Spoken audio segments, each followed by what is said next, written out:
ಕೀರ್ತಿಯ ಬೆಳಗಿಸಿದ ನಿಮಗಿದು ಹೆಮ್ಮೆಯ ನಮಸ್ಕಾರ ವೀಕ್ಷಕರೇ, NS21 ನ್ಯೂಸ್ ಚಾನೆಲ್ಗೆ ಸ್ವಾಗತ.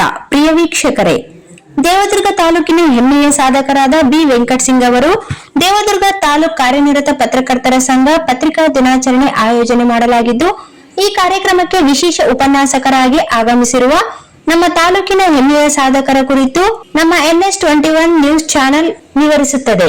ದೇವದುರ್ಗ ತಾಲೂಕಿನ ಹೆಮ್ಮೆಯ ಸಾಧಕರ ಕುರಿತು ಕಲ್ಯಾಣ ಕರ್ನಾಟಕದ ಹೆಮ್ಮೆಯ ಸಾಧಕ, ದೇವದುರ್ಗ ತಾಲೂಕಿನ ಹೆಮ್ಮೆಯ ಪುತ್ರ ಬಿ ವೆಂಕಟ್ ಸಿಂಗ್ ದೇವದುರ್ಗ ತಾಲೂಕು ಹಿಂದುಳಿದ ಪ್ರದೇಶ ಎಂಬ ಮಾತನ್ನು ನಾವು ಆಗಾಗ ಕೇಳುತ್ತೇವೆ.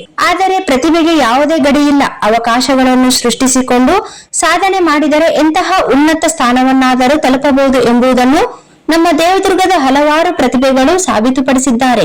ಅಂತಹ ಹೆಮ್ಮೆಯ ಸಾಧಕರಲ್ಲಿ ಒಬ್ಬರು ಶ್ರೀ ಬಿ ವೆಂಕಟ್ ಸಿಂಗ್ ಅವರು. ಕಲ್ಯಾಣ ಕರ್ನಾಟಕ ಭಾಗಕ್ಕೆ ಕಲ್ಯಾಣ ಕರ್ನಾಟಕದ ಮೊದಲ ವ್ಯಕ್ತಿ ಬಿ ವೆಂಕಟ್ ಸಿಂಗ್ ದೇವದುರ್ಗ ತಾಲೂಕಿನ ಹೆಮ್ಮೆಯ ಪುತ್ರ.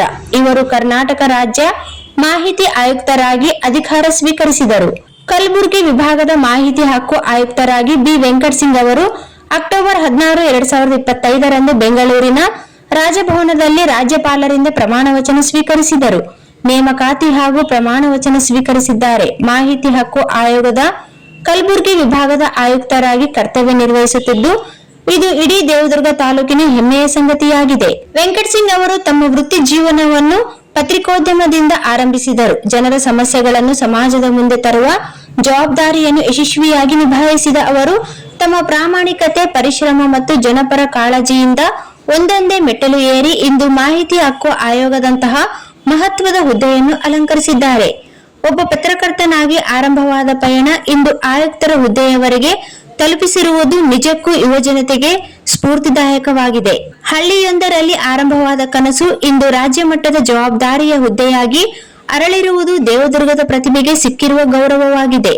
ದೇವದುರ್ಗ ಕೇವಲ ಹಿಂದುಳಿದ ತಾಲೂಕಲ್ಲ, ಇದು ಪ್ರತಿಭೆಗಳ ನಾಡು. ನಮ್ಮ ತಾಲೂಕಿನ ಅನೇಕರು ಶಿಕ್ಷಣ, ಆಡಳಿತ, ಪತ್ರಿಕೋದ್ಯಮ, ರಾಜಕೀಯ, ಕಲೆ, ಸಾಹಿತ್ಯ ಸೇರಿದಂತೆ ವಿವಿಧ ಕ್ಷೇತ್ರಗಳಲ್ಲಿ ಸಾಧನೆ ಮಾಡಿ ರಾಜ್ಯದ ಗಮನ ಸೆಳೆದಿದ್ದಾರೆ.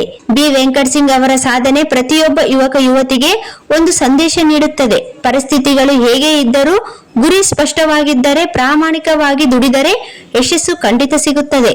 ನಮ್ಮ ದೇವದುರ್ಗದ ಈ ಹೆಮ್ಮೆಯ ಸಾಧಕರಿಗೆ ಹೃತ್ಪೂರ್ವಕ ಅಭಿನಂದನೆಗಳು. ಅವರ ಮುಂದಿನ ಸೇವಾ ಜೀವನ ಇನ್ನಷ್ಟು ಯಶಸ್ವಿಯಾಗಲಿ ಎಂದು ಹಾರೈಸೋಣ. ಈ ರೀತಿಯ ದೇವದುರ್ಗದ ಸಾಧಕರಿಗೆ ಕುರಿತು ಇನ್ನಷ್ಟು ವಿಶೇಷ ಮಾಹಿತಿಗಾಗಿ ನಮ್ಮ ಚಾನೆಲ್ ಅನ್ನು ಸಬ್ಸ್ಕ್ರೈಬ್ ಮಾಡಿ, ವಿಡಿಯೋಗೆ ಲೈಕ್ ಮಾಡಿ, ನಿಮ್ಮ ಅಭಿಪ್ರಾಯವನ್ನು ಕಮೆಂಟ್ ಮೂಲಕ ತಿಳಿಸಿ.